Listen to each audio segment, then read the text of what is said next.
I'd just like to let everybody know before we start the podcast, there may be the odd swear word during Fighting on the Inside. Also, some of the subjects that we cover, especially those surrounding mental health, some people may be affected by these conversations. If you are, then you can find information and help in the show notes. But please, other than that, enjoy the show. Right, guys, before we get started, I would like to say a huge thank you to our sponsor, NordVPN. Now, trust me, take it from me, if you're a boxing fan and you do not have a VPN service, I would highly recommend you get one. There's been plenty of times, so many times, where I've been wanting to watch a huge fight that is broadcast in another country, but have not been able to. But if you go and sign up to NordVPN, you can digitally locate yourself within that country so you are able to watch any of those huge fights you wouldn't have been able to otherwise. Also, for just the price of a cup of coffee per month, a NordVPN account can be used on up to 6 devices, allowing you and your family to stay digitally safe when you're out and about or using public Wi-Fi. So NordVPN also protects you wherever you are in the world. And like I said, if you're a boxing fan, you need one. So before the podcast starts, press pause, go into the show notes, click on the link, and you can go and sign up to NordVPN. You'll get a huge discount plus a bonus gift. So, NordVPN, thanks for sponsoring the show, and welcome to Fighting on the Inside. Let's get on with it.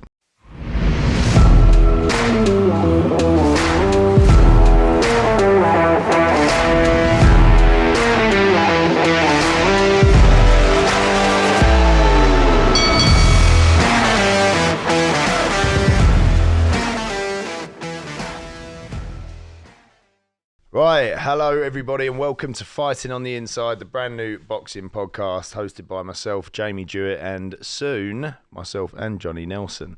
Today we've got Johnny on as a guest, and also with us to my right we have Joe from Gloves Up, Knives Down. This podcast is all in aid of Gloves Up, Knives Down, so all of our proceeds will be going to the charity. We're doing fantastic work in and around London and the UK trying to stop knife crime at the source through boxing. Now, boxing is a massive passion of mine, and the reason we started this is we really believe we can learn something really important from combat sports professionals like Johnny over here, professional boxers, UFC fighters, whoever. So throughout this podcast, you're going to be hearing stories from these guys, hearing about what it takes to fight in the ring, and hopefully learning a little lesson about when it's okay to fight, if ever, outside of the ring. So let's kick things off. First, Joe, welcome. Thanks for having me. Thanks for coming, mate. Johnny? You're stuck with me. Yeah. Sounds like it. We're regretting this one. No, it's a pleasure to have you guys here. So basically, first, let's get a little insight into Gloves Up, Knives Down, Joe. What do you guys do? How did you start? How did you start first off? Yeah, so we started Gloves Up, Knives Down back in 2019. The reason we started was, so I'll take it back. I started boxing about 14, and one of my friends walked in with two of my best friends. First day together, we started as a group, and we was in it for a good few years altogether. And kind of fast forward maybe to 17, two of us stuck in there, and one of them had kind of fallen away. And then so get to about 2018, 2019, my friend that had fallen away from the gym, who was by far the most talented, like he was just had natural flair. Incredible boxer. I used to love watching him spar. He could move around. We thought he was like a young Floyd when we was kids. And he'd fallen away from the gym, and then he ended up getting stabbed through both hands, which meant like couldn't box anymore. And just stabbed through. Yeah, his hands. through his hands. Yeah. Is this? Sorry, can I ask? Was that from trying to defend himself? Yeah, or? that was the kind of situation that he was in, and Jesus. So me and my friend, obviously just horrible situation, mainly for him, but for all of us. And we sat around and we thought, we walked it. We're the same. Like we've been grown Same up age together. and everything. He was a little bit younger, but he was 1 or 2 years younger than me. But he was in our like friendship group. We was boys, and we thought we were the same. We've all grown up in the same environment, went to the same school, went to the boxing club the same, lived 20 minutes less, 10 minutes from each other. Not a lot had changed. Why did he end up in this situation, and why was we not? And we just thought it was boxing, right? It was the fact that we'd stayed in the gym, because if you look at it, we was all in trouble in school. We all used to get in fights, and we was probably the louder ones and the jokers, the people. Exactly. And we'd managed to, like for myself, I took myself from a kid and working on building sites to got to university. Like I was never going to be a pro, but I would have loved to. That wasn't me. But boxing was the thing that I did without fail. A couple of times a week. I used to train the kids. I just loved the gym life, and I got absorbed by it. Discipline, the structure, the discipline, and going out. There was no pressure to drink or to do that because everyone, you're boxing. They almost like to see you not drinking and partaking. And I think that was the core of everything else good. Like it was the kind of the trunk of the tree where all these other good branches could come from it. So when we're sitting there reflecting on this bad thing that had happened, we just started thinking how grateful we were that we had boxing, how how much good things had come for us out of it. And so we thought, look, we couldn't change what had happened to my friend, but actually we're all savvy, we've all got skills. If we come together and put our brains together, if we can stop this happening to one person, either side of it, right? If you can, because also at the same time, when I was training in the gym, there was kids who went to prison for stabbing people and stuff there. So in that environment, you're meeting people on all the sides of it. I must say, just quickly from that story, that's a really extreme case of being able to show straight away what being inside the gym and having the discipline and sticking to it can keep kids out of trouble. Like that's a genuine, as soon as he left and something horrible like that happened to him. But it's a real comment, like, the boxing can, before you've ever been into a gym, I think a lot of troubled kids on the streets, a lot of kids that are getting into trouble, like doing whatever that may be, could really be helped by finding their way into a gym. And I guess obviously that showed you guys that, and you guys, that was the birth of Gloves Up, Knives Down, right? That's the idea. You want to get these troubled kids off the street, show them the things that you learnt from boxing and try and avoid what happened to your friend. 100%. So yeah, how did it begin then? Like that's obviously sort of the motivation behind the organisation. Where was your first step? How did you make that happen? Yeah, so we sat around, we was maybe 19, 20 years old. So we got kind of some consultancy, some advice from guys that had grown things before, that knew how to run a business, how to organise, structure something. Because we had no idea about that stuff. And what we knew was, okay, so it kind of started as a campaign really. Rather than what it's become, it's grown out of this. What was the original aim? The aim was to encourage people away, right? To send a strong message of mainly to inspire people to get. I'm sorry for going back a bit. So your friend, yeah, what happened to him? Did he? Where is he now? What did he end up doing? Because he obviously couldn't fight again. So what happened to him? Yeah, so he's done well for himself. I think that was a wake up call, right? That's just something that, I don't know, when you've experienced it, that makes you think, right, I can go two ways from here. I've kind of been unlucky in some senses, but lucky in others. And so now I think he's just started his own business and stuff. And he's done well. But he had to, there was a process there of dragging himself away from a life. And because I think he's a good guy, right? And the same things that attracted him to boxing, that lifestyle, he trains a lot now, probably more weights training, but he's got that routine back, and yeah, he's done well. So it's Gloves Up, Knives Down grown at a pace that you'd expected, or you wanted, or unexpected. I think unexpected. It surprised us. We had an objective what we wanted to do, because one thing I'd learnt from boxing, and also just listening to boxers, right? Because that was what inspired me growing up, was the common thread of, I think everyone that's involved in boxing knows that their life would have been so much worse if they didn't find the sport. So to get the support in the beginning was really easy, because you didn't have to sell it, right? People got it straight away. They knew it, the message, they understood it, because it could have been them on the other side. So we got the support from the community, and it was a campaign. So we wanted to, one of our first objectives was to try and get boxing back into schools.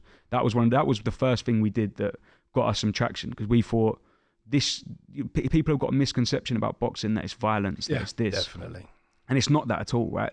I remember waiting to spar when I went into the gym, waiting for my turn, thinking, can I do it this week? And they're telling me, you're not ready yet, right? That wasn't part of it till you get down the line. It's not just walk into a gym and go and have a fight with some gloves on, is it? I think that is like you said, that is definitely was a lot of it. It couldn't be further from it. It's a camaraderie in the gym as well, because everybody's probably got the same mission. Some are good, some are bad. It's the laugh as well, and it's probably that family atmosphere where you're all on the same on the same path. I love that. That was my favourite thing of just and after a while you're so tight, right? Because this is like a weird obsession that you've all got, that really outside the world, you go to school, you go to work. Nobody cares. And no one gets it, right? It's weird. Like me and my friends used to on a Friday lock ourselves in the gym and spar before we went out.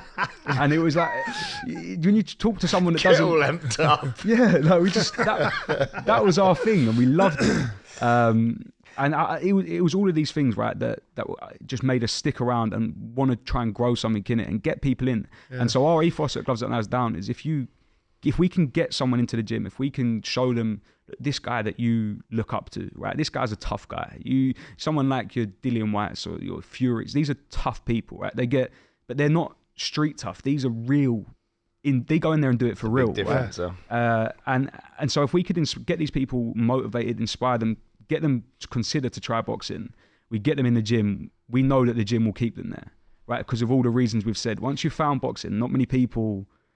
I guess some people might walk away after one session because it's too hard or it's this or it's not them.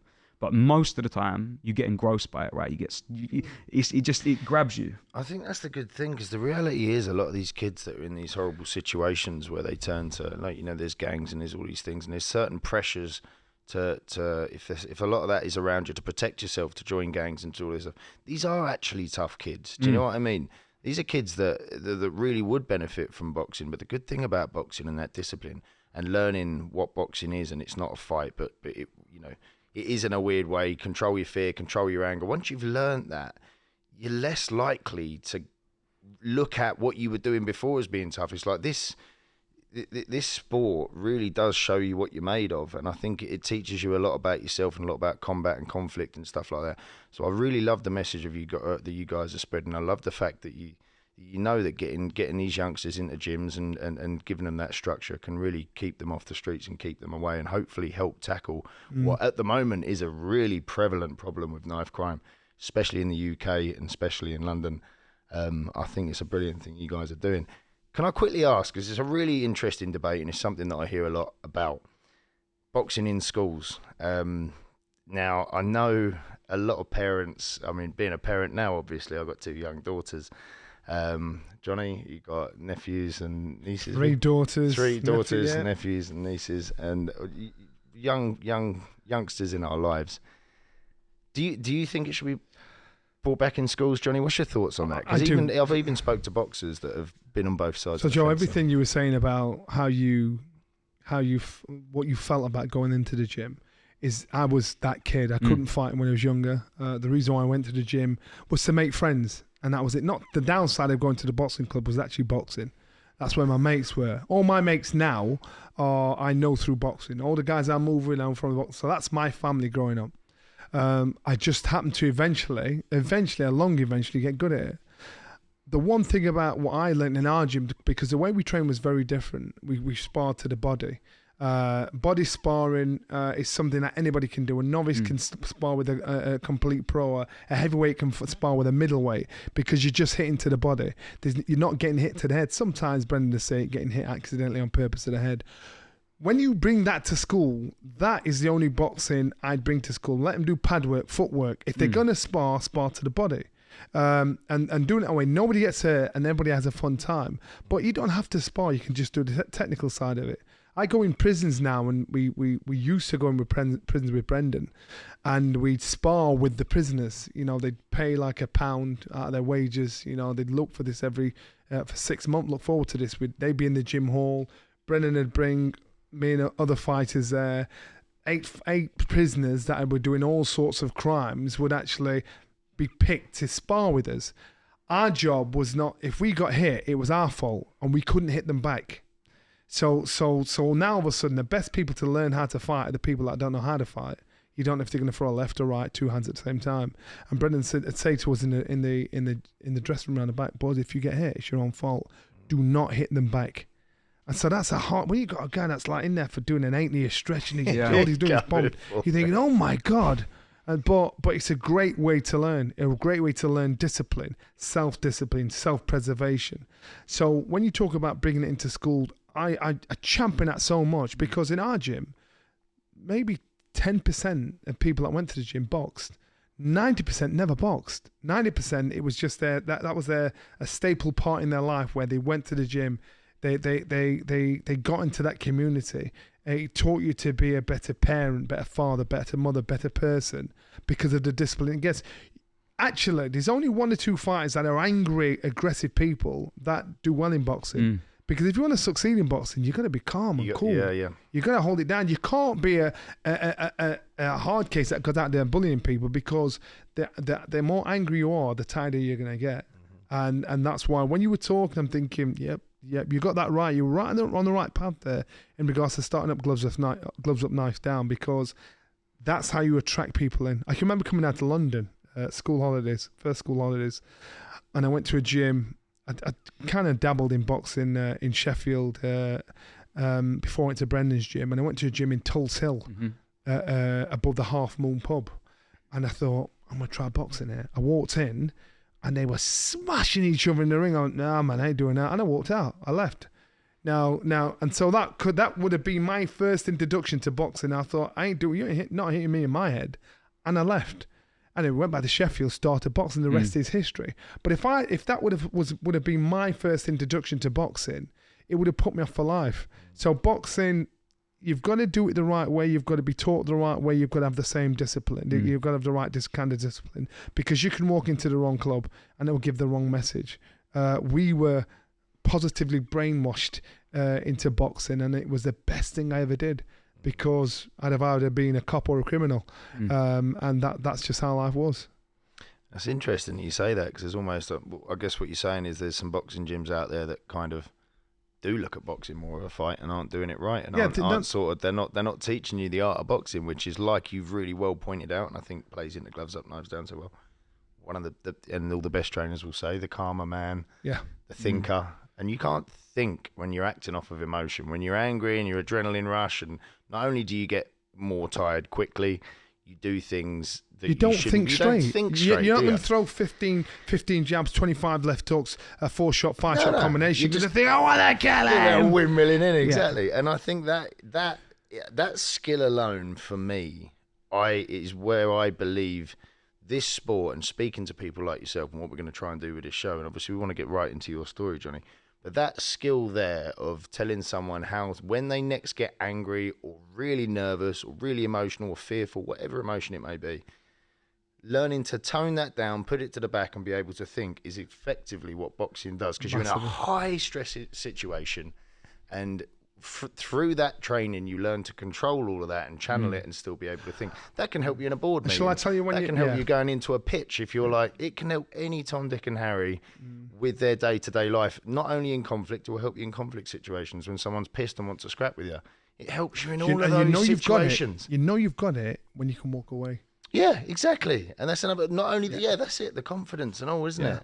When you go into boxing and you learn how to fight, last thing you want to go out is go and throw your weight around. For the most part, most people, you have your odd person that does. But I think, it's an incredible thing. And listen, it's not all roses. Sometimes you walk into a gym and you'll get the odd bully that's learnt to box, and he wants a weak victim.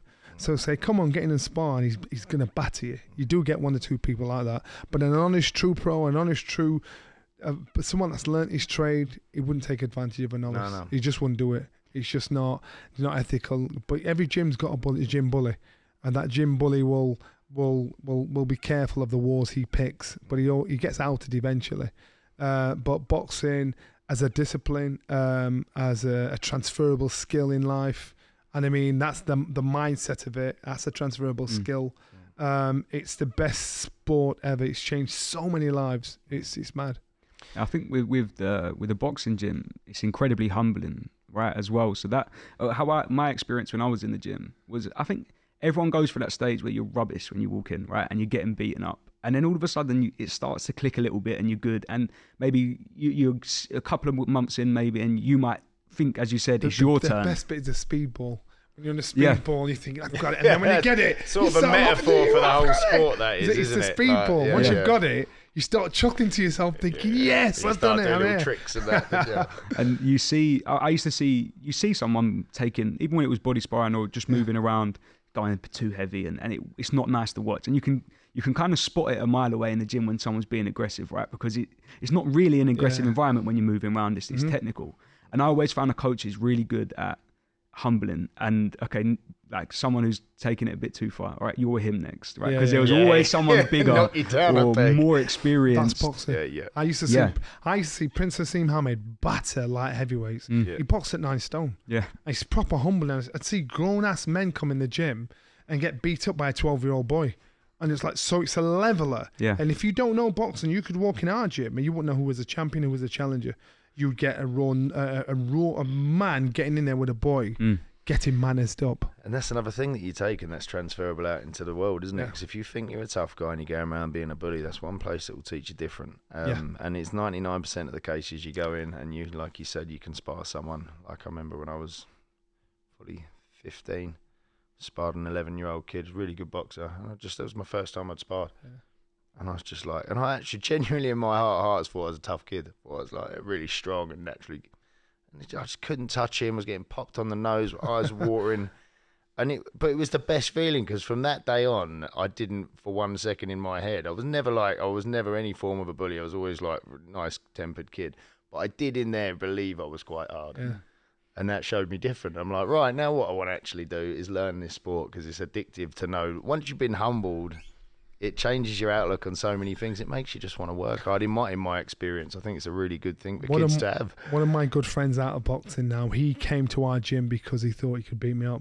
Yeah. And and we sparred, and we and him are best friends now. He said, I've seen him box, he's rubbish. All right. So I said, Brendan, can he fight? And this kid, he tells me the story afterwards. He said, when you said that, I thought, I'm going to batter you. And so I said, Brendan, can he fight? He said, yeah, come on, get your gloves on. And he got his gloves on, big heavyweight.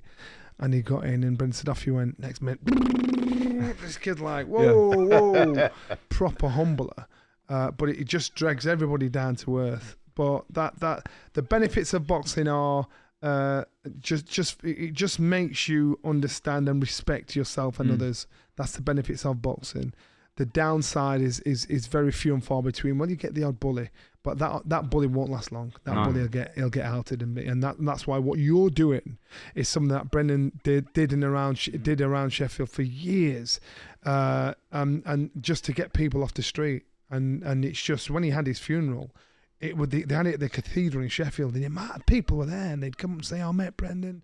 You know, I've got kids now. He told me to go to college." And I'm thinking, how did you have time to meet all these people and help all these people? You've never been in the gym, so boxing or the interaction of it, it's just that family feel, that feel to say, you know what, anybody can do this, girls and boys. And you look at boxing now, the females in boxing. You know, they're outstanding. Yeah. Our gym 40 years ago had girls in, but girls weren't allowed to fight. Now the girls are like top draw. I think it's such a funny thing, isn't it? Because people are like, the girls now are coming through, are so talented, and it's almost another thing that's happened where blokes have almost not let them come through in a sense, like you said, like you go into gyms, girls weren't allowed to fight. It's that whole preconception, and now we've given, like, finally they've been given a platform. And you see all this talent come through, and you see like these women boxers are fucking amazing. We've missed the trick here for so long, and it's crazy, isn't it? Hi guys, quick shout out to our sponsor Pulse Roll. Did you guys know that Pulse Roll are on a mission to get people moving? And over the past 6 years, they have built the UK's leading percussion massage therapy gun, used by people such as Anthony Joshua. And Pulse Roll have created a current range of 6 devices scientifically proven to enhance recovery and rehabilitation. To find out why their range is so good and what makes it so good, visit pulseroll.com, where you can find educational content and blogs to help you perform smarter, recover faster, and keep moving. So that's pulseroll.com.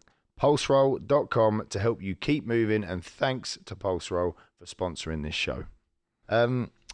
Look, Johnny, I guess we'll get straight into your story then, mate. I know you've said before, I've heard you say it a few times, about being what you'd call a sissy when you were younger. Explain that. What was your childhood like, and why do you say that about yourself? Again, as Joe was talking about going in the gym and not being able to fight, that was me. Mm-hmm. I was that kid. I couldn't fight. People didn't talk behind my back. They'd say it in front of my face, "You're rubbish. You're crap. What are you doing this for? You're no good." So when you've got one person saying it, you can kind of ignore it. 2, 3, 4, 5, 6, everybody saying it. You think, shit, maybe I'm shit. There's something to this. Yeah, but actually, I thought to myself, I don't actually care, because I've just come to make friends in the gym. I don't want to box anyway. So we'd go to the amateur shows, all in the minibus, and the guys would be talking about knocking somebody out, and be sat there thinking, what? Ow!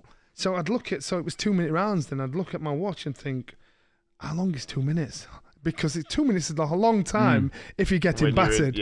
So, and I'd hope my opponent didn't turn up. And then when he didn't turn up, I'd have all the big talk. Yeah, I was going to do this. I was going to do that. All this. And I had 13 amateur fights. I won 3. I was bad. And like, I was the butt of the jokes. But again, it wasn't important to me, boxing. The friendship, the camaraderie was important to me. So it got to the point where I'd been there at the gym for years. All my friendship circle were from the gym. So if someone dropped off, there was always somebody else. I was always in the gym. And so that was where I felt most comfortable away from home. So then it got to the stage where you've got to grow up. And it got to the stage where Brendan said, look, why don't you he said, you'll make a better pro than than you will an amateur. He said, turn professional, you're long and you're gangy like a little baby giraffe. And everybody's saying, Johnny, why are you turning pro? You're no good. And he said, if you listen to me, stick it out. Just stick it out. So, and it was about trust. And I trusted him. I thought, God knows why you're spending so much time on me. But I wasn't the only one. He'd motivate someone to go to college, go to do whatever. Stuck it out. I lost my first 3 professional fights on the trot. I thought, if I get to 5, I've not won a fight, I'm going to get a proper job. And then I won. I thought, damn it. So and that, in my head, if I got to 5 on the trot and not win, I'd go and get a proper job, get some kind of job. And stupid enough, I'd still not done anything as a professional. And I had a few part-time jobs in and around the boxing to fit around the boxing as though it was my career. At that point, I wasn't doing anything that you thought his kid's going to be good. I was rubbish. My record was more losses than wins. But I fit every job. I had 3 part-time jobs. I fit it around going to the boxing gym. One in a fast food place, Wimpy. I don't think they've got Wimpies anymore. Like McDonald's, if you guys don't know it. But Wimpy, a shoe place, Next. So I had all these part-time jobs so I could go to the gym, but I couldn't fight. And I just thought to myself, Nelson, you need to sort this out, man, because you got it back to front. And as time was going on and I started to win the odd one, I thought, well, it's not doing bad. I always had that thing, if I get to 5 fights, then 1-1, I'm out of it. Then I started to win. And so I thought, I didn't think I was good. I just thought they were bad. My thinking was upside down. You had no self-confidence, that's what I'm saying. You didn't give yourself any credit that's what I'm saying. Even when you won. Yeah, even when... So when I won, I didn't think, yes, you're a badass. I thought he was shit. That's how I think. And so Brendan was spending his years trying to turn my thinking upside down, and because he understood that, you know what, it's about confidence. When you first walk in the gym, your battle was in here, wasn't it? And that's what he said. When you first walk in the gym, he'd say, "What's your name?" He'd start to answer, and he'd say, "Stop, face the wall, tell me about yourself for 2 minutes." Now, and you're like, just like you did, and like, what? Are you taking a piss? And so you turn and face the wall, and then it's a blank wall in front of you, thinking, what do I say? They're probably pulling faces on, making me like a right mug behind. He did it with everybody. So he was teaching you to think on your feet. So and giving you a bit of confidence to say something good about yourself. It's hard to talk about yourself to say I have this in front of strangers. I can remember Lennox Lewis came in, Brendan told him to do it. Lennox said, I ain't doing that shit. Clinton Woods came in. Do you think I'm stupid? I ain't doing that. He stormed off out. The amount of fighters that came in the gym that wanted to train there, that was the first test. Brendan said, talk about yourself. So it was more of a he worked on the mind as well as he did on the body, which was more as important. Because my problem was I mistook nerves for fear. So because I was a nervous kid, I thought I was a scared kid. I was just nervous. Where did that come from with you, Johnny? Did you ever, was there any bullying or any fights in school? Did you ever have anything? I was a mummy's boy. Okay. Yeah, proper mummy's boy. You're like, I didn't want to do anything. I wanted to stay. My mum would say in the daytime, do you want to go to school?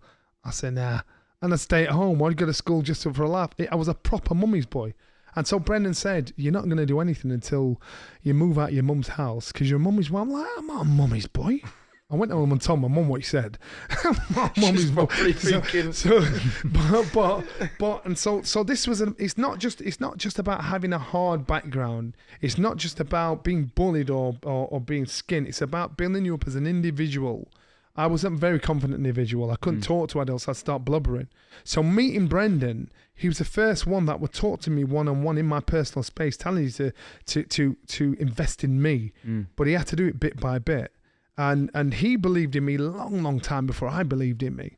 And so now looking back, I understood I mistook nerves for fear. And a lot of fighters, a lot of people do it, not just in boxing, in any job or any situation, they mistake nerves are good. So when you make nerves your friend, they think, I've got it. But they don't realise that shaky feeling, that nervous feeling, they think, God, I'm scared. I used to be on the bus thinking, we all train the same. Why am I scared and they're not? But they understood, naturally understood what their nerves were. So it wasn't until, whenever I won the title, I believed I was the best at that situation. I won the British title. When I won the British title, somehow, I actually thought, nobody in Britain will beat me because I believe I'm the best fighter in Britain at my weight. Doesn't matter if it's true or not. I believed it. I believed in the title. I believed in the medals I got. So I won the British title, won the Lonsdale belt. Without a doubt, I didn't think anybody in Britain in my weight could beat me. Won the European. Without a doubt, I didn't think anybody in Europe could beat me. I'm still thinking they're crap. I'm not good. So I thought, these lot are too crap. They ain't going to beat me. I didn't think I'm top dog.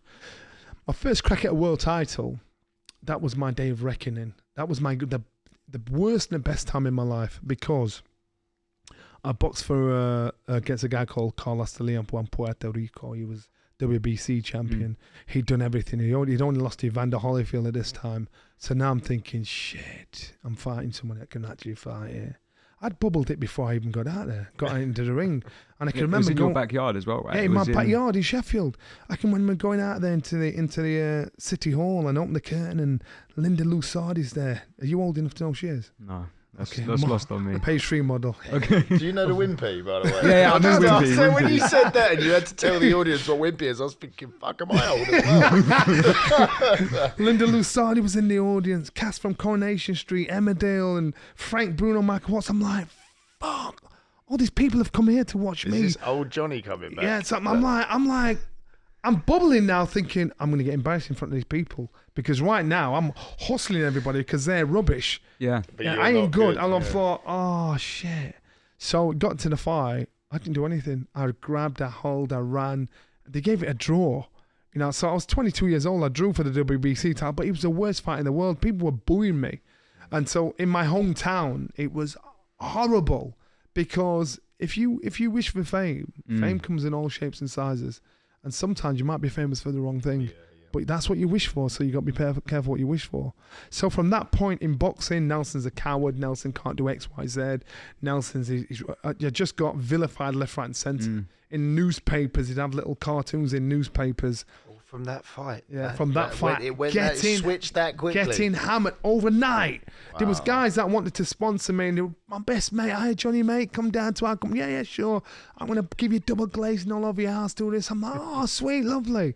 The next day, these guys are like, what a load of shit. Turn the heating up, mate. Proper. Yeah. I said, I'm getting double glazing. No, you ain't. I had people around my house to watch and they proper would disrespect you to your face and tell you and mug you off, you thought. And so it was a big lesson learned, and you realise how fickle people could be. Yeah. So Brendan said it's going to be a good 5 to 10 years before you get over that, but you will become world champion. He said, you've got to stick at me and trust me. I spent 6 years in Germany, and it was the worst and best experience ever because I had to spar and train with the best. I was a sparring partner. So Brendan sent me back and forth to be in sparring partner with these guys, but I sparred with the best of German. And so basically they ship us all out there as sparring partners to beat us up. We were pieces of meat.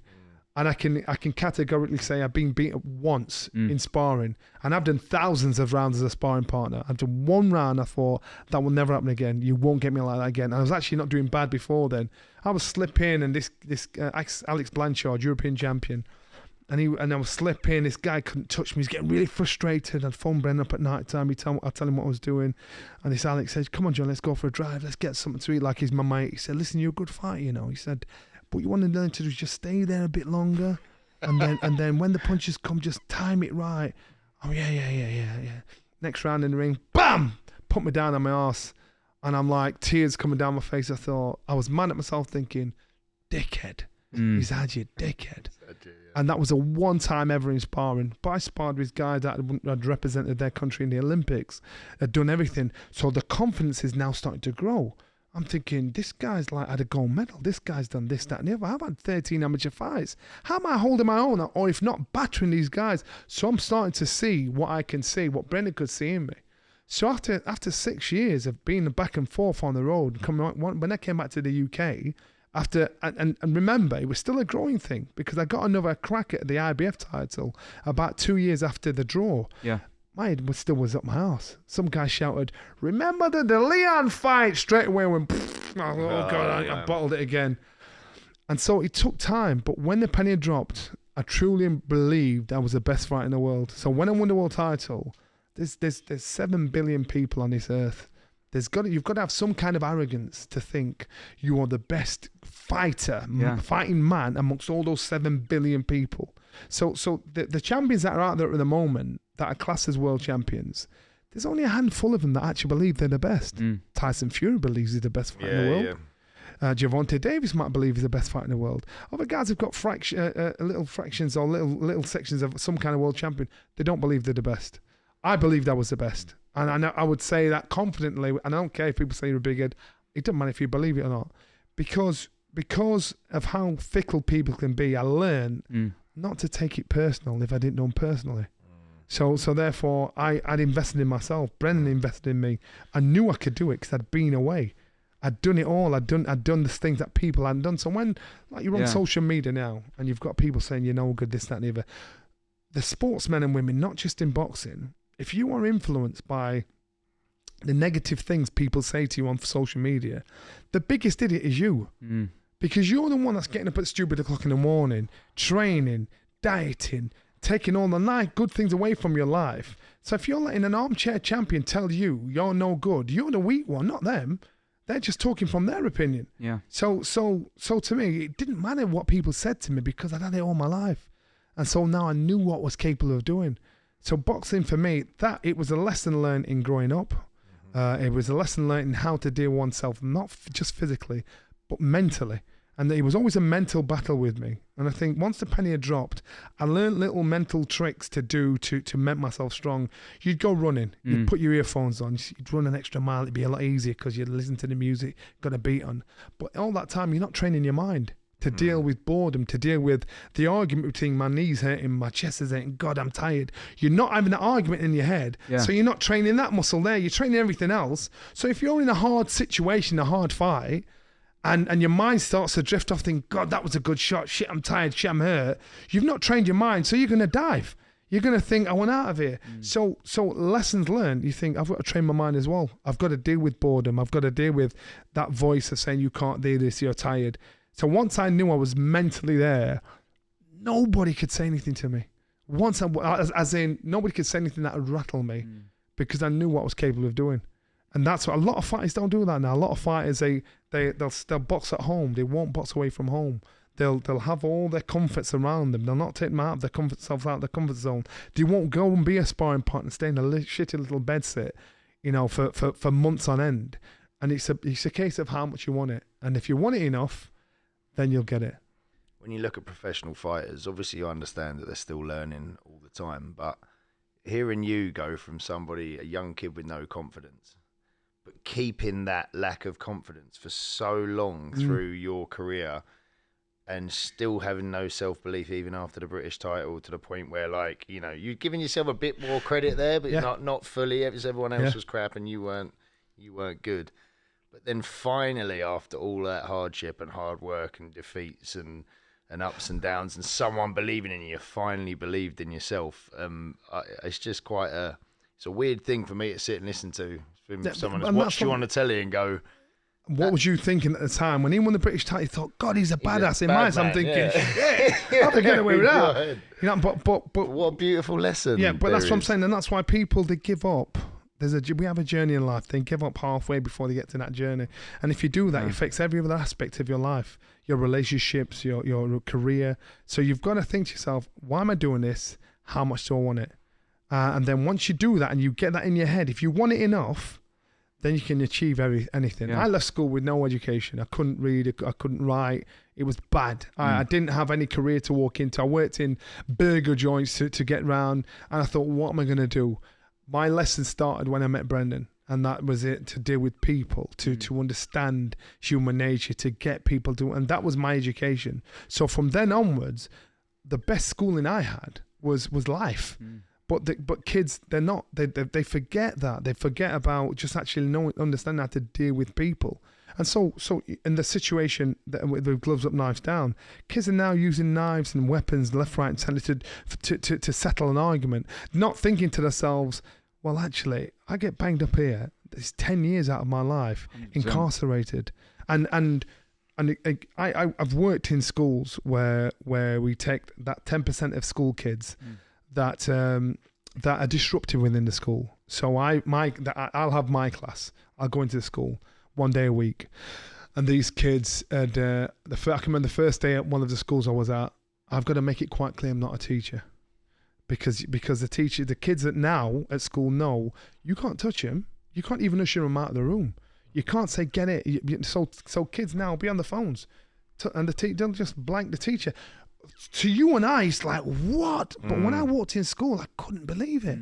And so they showed me the class I was going in, excuse my French. So as I walked into the class, I'm stood at the class and someone were on the phone. I'm looking at the class, the teacher at the back. I said, right, I'm Johnny Nelson. First of all, I'm not a teacher.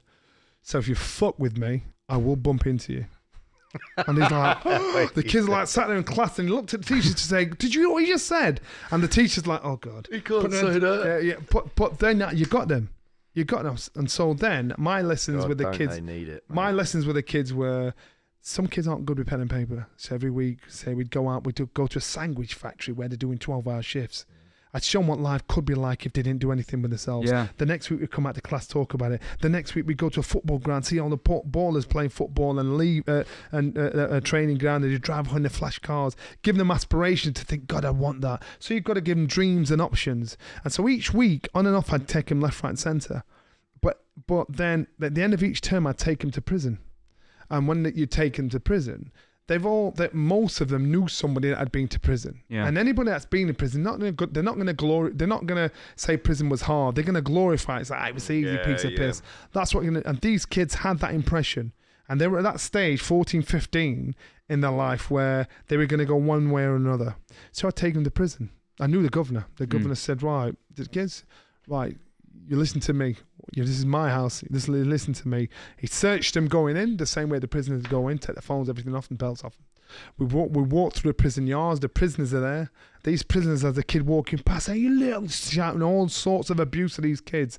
And you go into prison with a high fence and you're thinking, oh my God, it's intimidating. Yeah. So you've got a few hard faces thinking, yeah, my cousin's been in prison, it's easy. Then we'd go into the mess room where they're eating, saying this is where everybody has to eat together. We go into the cell. This is where you have to sleep. Blah blah blah. Everybody's in there. You're sharing a room with. If you want to have a dump, you're dumping right there. And like the kids are like, reality, And one of the prisoners.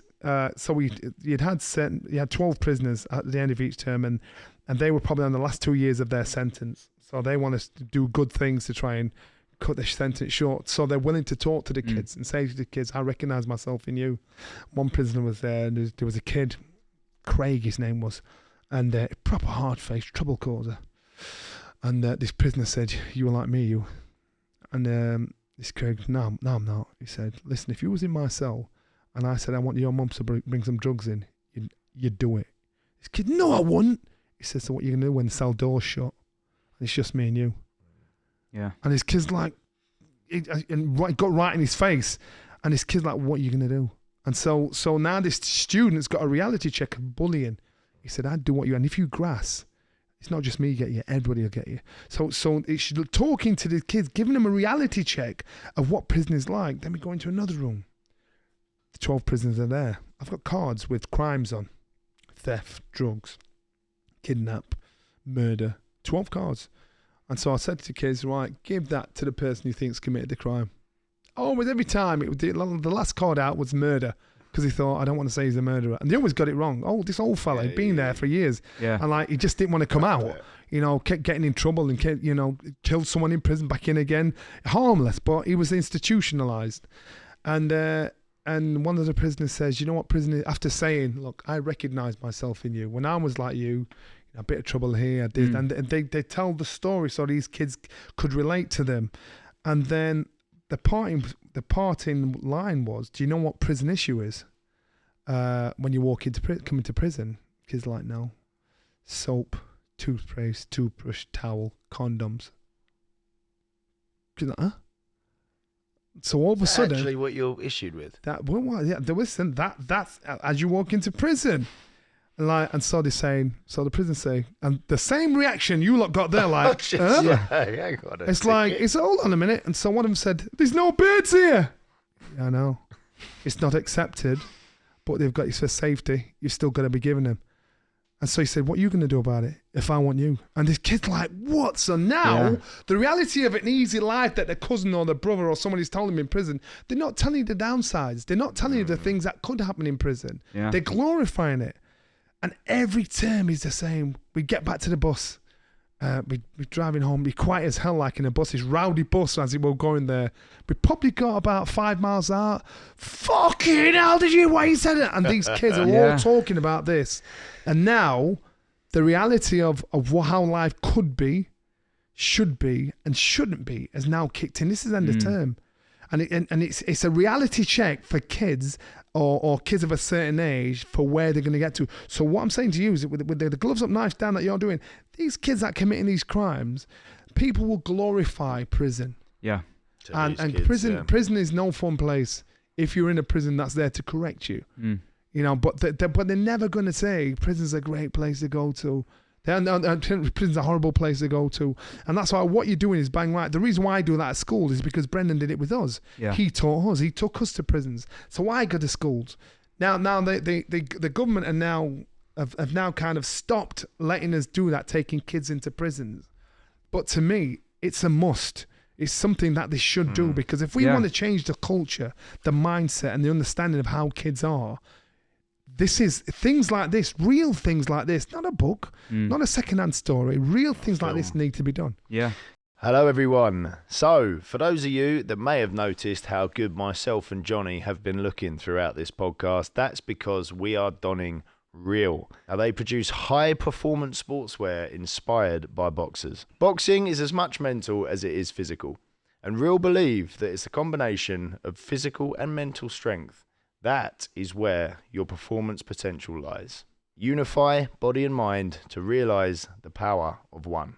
Real fights for enhanced mental well-being. So whether you're a seasoned boxer or new to the sport, Real will empower you to test your limits. You can find them on Facebook and Instagram at Real Power of One, and you can find their store and their newsletter over on realpowerofone.com. And take it from me, this genuinely is some of the most comfortable and high quality sportswear that I have ever worn. So it's realpowerofone.com for sportswear inspired by boxers. And thank you so much to Real for sponsoring this podcast. Can I ask, Johnny, because I took something quite big from your story is clearly the role Brendan Ingle played in building your confidence. It was something you clearly lacked as a youngster. But finding the guidance from Brendan developed you psychologically in a way that you obviously thank him for massively to this day. And over to you, Joe. Johnny found that guidance as a youngster. Do you find in your organisation that a lot of the issues, whether it be low self-belief like Johnny, or whether it be going out and getting into gangs and getting into fights, being a bully, whatever that be, do you find a lot of these kids maybe could really do with guidance? Maybe do they miss that sort of parental figure in their life somewhere or the other? Do you find that's a big issue with some of these kids? It's interesting. Like in our gym in Tottenham, one thing I would say is the parents that are dragging these kids down. Mm-hmm.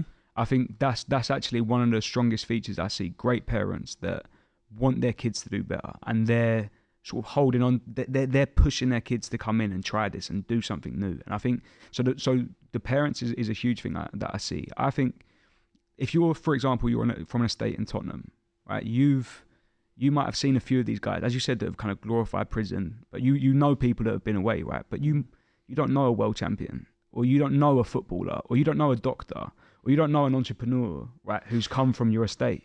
You just haven't. You've only got that one side of. If you want to make money and you want to do options, Yeah, you need to broaden your horizons. It broaden your horizons and your mindset. So that's why when we bring someone down, like AJ popped down maybe a month ago, he kind of popped down to the gym and just said hello to some of the people there. But when you've seen him, right, when you start talking to him, when you listen to his story, right, there's not much difference between me and him. 2 arms, 2 legs, 1 head. We came up not dissimilar environments. He's taken it to here. And this is what he's telling me. Like I know if I'd met AJ or someone like this when I was training as a kid, that would have motivated me for years.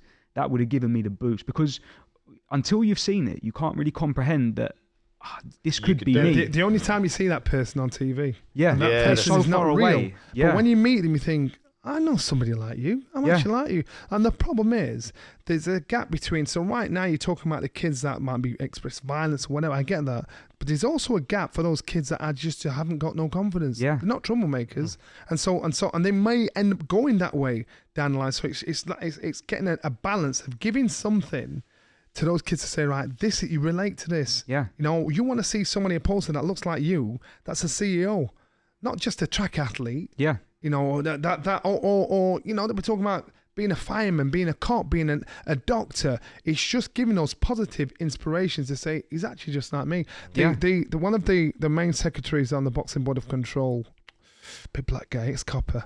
But when you talk to him, he is such a nice guy. But he's now a barrister, criminal barrister, and now he works on the Boxing Board of Control. This guy used to box, used to be just like all of us when you talk to him, but it's inspiring. You need to see people that look like you to think that's an option. You don't want to think things aren't an option for you, and that's where the issues are.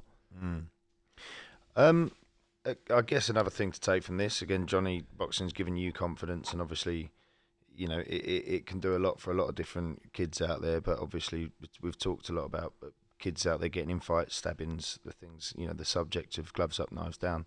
Can sometimes come from being a bit of a bully, but isn't it amazing that this one sport can take someone with low self-esteem, bring them up to a level, and take someone with maybe a little bit too much or whatever reason they may be bullying, bring them down a level and level everybody out and teach them really important lessons that you can take outside of the gym 100%. and make a big impact. For a sport that's just supposed to be, in a lot of people's eyes, barbaric or violent or whatever people may say about it, I hope this conversation can kind of show people there's so much more to it than just punching people in the face. It's also the importance of why it should be in schools, because it's not just about the physical interaction, it's about mentally dealing with yourself and other people. And that's why, and if taught correctly, the results are ridiculous. And when I go and speak to kids in schools and stuff, I make it quite clear. Me at their age, they outgas me every day of the week. They know more than me. They write better than me, read better than me. They probably have got all their exams walking out of school. I didn't do exams at school.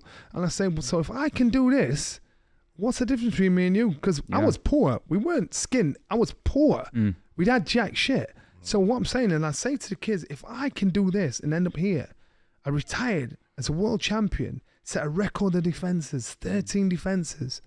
If I can do that, just tell me why you can't. Give me your excuse. And then when you inspire me, think, well, yeah, because I've been through the mill. You know what I mean? I've been through the mill and motion. I didn't have to get into trouble with the police. I didn't have to get stabbed. But what I'm saying is, it's about how we look at life, how we're influenced by things around us, and how much we want something. And having a mentor. Yeah. I've said it before. I keep saying it again. Mentors come in all shapes and sizes. Yeah. A brother, sister, mother, father, friend, stranger, or a Brendan. We all need a Brendan. Yeah. That mentor is that person like you just to nudge someone in the right direction, and they look and think, well, you're not benefiting from this at all. Yeah. Well, why would you do this for me? David Beckham wouldn't be David Beckham without Sir Alex Ferguson. Prince Haseem Hamid wouldn't have been Prince Haseem Hamid without Brendan Ingle. I'm quite sure we can go on and on and on. Yeah, of course. What I'm saying is mentors come in all shapes and sizes. And sometimes it might be someone really close to you. And they may say something you think, that's not nice, because they don't understand. They're not being nasty. They just don't get it. So if your mother or your dad say, my dad used to say, Johnny, you're rubbish. Why are you boxing? My dad. So Brendan said, don't bring him to the shows. He's doing your head in. You know what I mean? And so then eventually I was like, oh my God, really proud of me. It wasn't personal. He just couldn't see what I could see or what Brendan could see. And with Brendan, I mean, he was a huge inspiration to you, right? And he led you through that. And so it sounded like, as you said, when he said to you, "You're a mama's boy, right? You need to do this." Was that part of why he sent you to Germany? And by that's myself, what you away needed, right? But he sent me back because when you're out there, they put you in a horrible shithole, and this is bad news. Horrible shithole. It's horrible. Where there's no TV. There's a radio there. If you get it right, you get the army radio. Because we was in Frankfurt Oder on the border of Poland, where they still used to drive those little yellow Travant cars. They said, "Don't come out of the hotel at night." Not hotel. It was like a workplace where the guys would come and work in, and we can go home. Don't come out at night time. Stay in your room. The only time I went out and saw people was when they came and picked me to go to the gym, and that was it. And so when you're in that situation, you want to go home because you're there for months. They give you a ticket, you're flying to Berlin. You get to Berlin, someone picks you up from Berlin airport, drives you all those miles down to the border of Poland to Frankfurt Oder, East Germany. And then when you're there for 3 months. Now, if you want to go home, you're going to find your way back from Frankfurt Oder to Berlin and buy your flight, and you get paid at the end of your sparring. So that means if I leave, all the weeks I've done, I ain't getting paid for. Yeah. I've got to get the money to get from myself from Frankfurt to Berlin, get a flight and sort it all out. So when you're there, you're stuck there. So most of the Americans, they'd fly them over there and they'd be getting battered. I'd see them in the gym getting battered. So at the hotel at night time, they'll be getting drunk. Yeah, because just to drown, and they'd be on the phone they're spending all the money on the phone to the missus, and so they'd be getting drunk at night. The next day they get battered even more. Yeah. So every day I kept drinking a thing called multi-mineral. It was like I didn't drink. I didn't like the smell of beer. So the coach, I was the only one that never got battered, and I kept 6 years back and forth. And the coach came to the guy that owned the bed and breakfast and said, "What is he drinking at night time? Oh no, what's he eating?" As in me. He told him what I ate, told him what I drink. He said, "Don't give him multi-mineral, give him beer." So the coach is telling him to give me beer.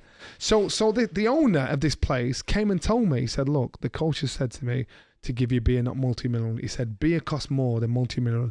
If you tell him I'm giving you beer, you can still have multi-mineral. Just don't tell him." I went, "Cool." So because and the lesson I learned there, apart from to have more confidence and self-belief in myself, when I became champion and I got sparring partners, I made sure my sparring partners stayed in the best hotels, got the best food, and they were happy. Because if they're happy, I'm getting the best of them in sparring. Yeah. Why am I going to get someone that was pissed up the night before to spar with? It's not going to improve me as a fighter. So every one of my sparring partners, they all knew they were taken care of good. They didn't want for anything. I'd bring them around to my house at weekends. We'd have eat. My wife would cook for them. We were friends. But when we were in the ring, I'd say, "Are you getting paid for this? I'm giving you £100 a day. And your hotel, you're all right." And that was the whole point. But when I was out there, it was the worst. I found a letter from Henry Akinwande, again, another name you don't know, ex-fighter. And he was writing, he wrote a letter to his girlfriend and thrown it away. Obviously, didn't finish it off saying, "I hate it here. I'm going to get a flight home." And I looked at it, I thought, Jesus Christ. You know, and the amount of people that went there and left, you're out of pocket. And I mean, it cost you a couple of grand to get home. But I kept going back. Brendan kept sending me there again. He said, "Are you sure?" "Yeah, I'm going back, Bren. I'm going back." Because I knew if I said no and I turned away, that wouldn't just affect my boxing career, but it affect me mentally. As to say, I'm not a sticker. I have to give up. I give up at everything. So once I'd done that, my discipline in life is if I'm going to do something, I'm doing it. No matter what, I can do it. Even now when I don't box, on a Monday I fast. I fast because, not for religious reasons, I fast because I think I want to show that I've still got that discipline. Yeah. Sunday night, 6 o'clock, I stop eating. Don't start eating again till Monday night. He does turn up here with his little meal preps as well. And, in fairness, more disciplined than I am at 32 years old. What I'm saying to you is that mental discipline is just to say to myself, I can do anything. If I don't want to do something, I'm not going to think, "Oh God, I can't do that." I know I can do something. Yeah. I have the discipline to do it. I've tested the discipline. So once you've tested the discipline, you know you're capable of doing something. So it's not just about training your body. It's about training your mind in every walk of life and what we do. Johnny, again, you know, you're closing out there talking about the person you are now psychologically and your mindset these days carried right through into your 70s. I'm joking. Easy, Tiger. Carried right through up to this day. How much of that would you say you have to Brendan Ingle to thank for? All of it. All of it. I wouldn't be the person I was today if I didn't meet Brendan. This guy, he showed me something I suppose parents can do, and you mentioned parents earlier. I think sometimes you've got kids bringing up kids. In our gym, Brendan would not let the parents come in the gym. They had to stay at the door. And making the kids be responsible for themselves. Brendan was a great inspirer. And to me, if I didn't meet him, I wouldn't have boxed. In a million years, I wouldn't have boxed. If I didn't meet Brendan, I wouldn't be the person I am today. And I've learned so much from this guy that all I want to do is pass on his legacy, what he taught me. Because I think when he passed away, I thought, it's such a shame because this guy has got so much knowledge, there's so much to give, and he taught us all so much. And so my job, what I do, and people say, why are you doing it? Because he did it, and I know the benefits of it. Yeah. I know that people can benefit. So when I heard about Gloves Up, Knife Down, I loved it. That's why I said, yo, get me involved. Thank you. Yeah, and I just want to say, obviously, to anybody listening, if you know anybody that could benefit from some guidance, from a mentor, or just from the benefits of boxing, as we've spoken about it now, I'd highly recommend getting them into a boxing gym, looking up Gloves Up, Knives Down, seeing the amazing work they do. And yeah, is there anything you want to say to close out there, Joe? No, look, thanks for having us on and letting us talk about Gloves Up, Knives Down, and just a massive thanks for you two, because this is going to be an incredible podcast. It's going to be incredible to spread the message of what we're doing and what we're trying to achieve. And yeah, just such a pleasure to be involved, and all the support means, it means so much to us. We're a very lean organisation. And that's the beautiful thing about boxing as well, because it is run on goodwill and heart and love and passion. And like some of the coaches at our gym, they're in their 70s, 80s. I might even be giving them knocking 10 years off there with their 70s. Like they've been there their whole lives, and it's just, I think people, it's not what they physically, it's just what they give from within themselves, right? To, as you said with Brendan, just investing in people when they don't really have to. They could easily stay in bed on a Saturday morning, but they're out there and they're doing their bit and then some.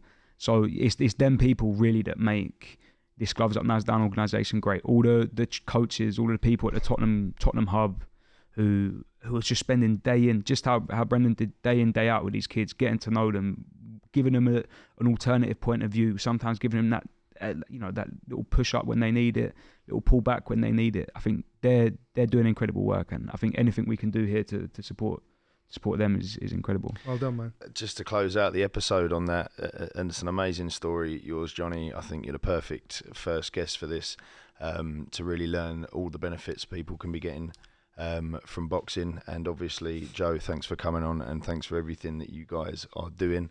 And I really hope that this podcast can benefit you guys as well. And as I said, from now on, Johnny over here is going to be joining me, being the interviewer now for our following guests. So he's going to help me delve into the lives of other combat sports professionals, professional boxers, anybody that basically fights for a living, to see if we can hear some more of these stories about what learning to fight and being in a controlled fight can do to teach you about yourself and the world.